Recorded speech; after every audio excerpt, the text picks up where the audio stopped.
Let's move on to our next topic, historical perspective of corporate governance. Let's look about the history of corporate governance. The seeds of modern corporate governance were sown by the Watergate scandal in the United States. The universal movement corporate governance started from mid-1980s and extended up to 1997. There were country-level initiatives such as the Cadbury Committee report in the United Kingdom, the recommendation of National Association of Corporate Directors of the US. The first major stimulus for corporate governance reform came after the Southeast and East Asian crisis of 1997 to 1998. During this period, healthy, rapidly growing, export-driven economies were going into financial crisis. Slowly, governments, institutions, banks, as well as corporates began to understand that the devil lay in the microeconomic details.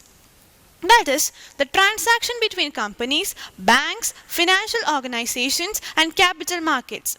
The designs of laws related to corporates, liquidation procedures, and practices. The structure of ownership, sharp stock market practices, poor board of directors, poor disclosure and transparency, and inadequate accounting and auditing standards. Here, corporate governance came out and moved to the center stage. Japan and Indonesia, countries in Asia, recovered very fast.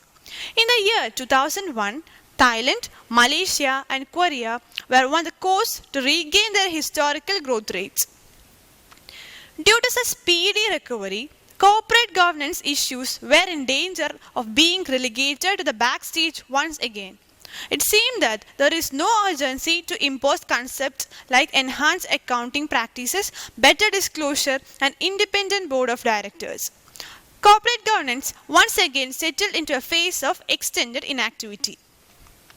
In 2001, when global corporate governance movement was going on to a bit of hibernation, disaster of Enron happened, followed by other scandals involving large US companies such as Quest, Global Crossing, and the exposure of lack of auditing that eventually led to the collapse of Andersen.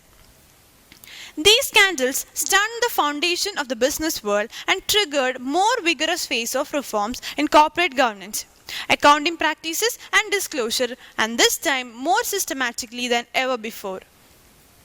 In June 2002, Enron filed for bankruptcy and US Congress introduced Sarbanes-Oxley Bill.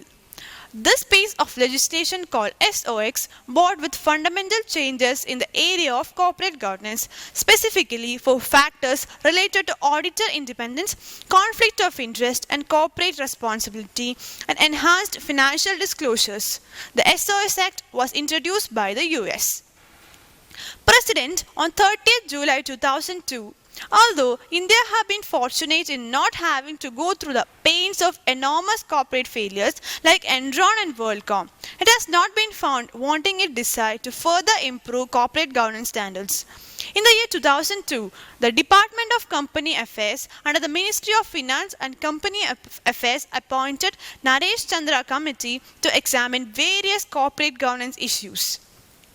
Although many enactments and initiatives were introduced in the field of corporate governance, but in the year 2003, Narayana Murthy Committee gave recommendations specifically for the Indian organizations. Later, on the year 2005, J.J. Irani Committee was constituted to make India globally competitive.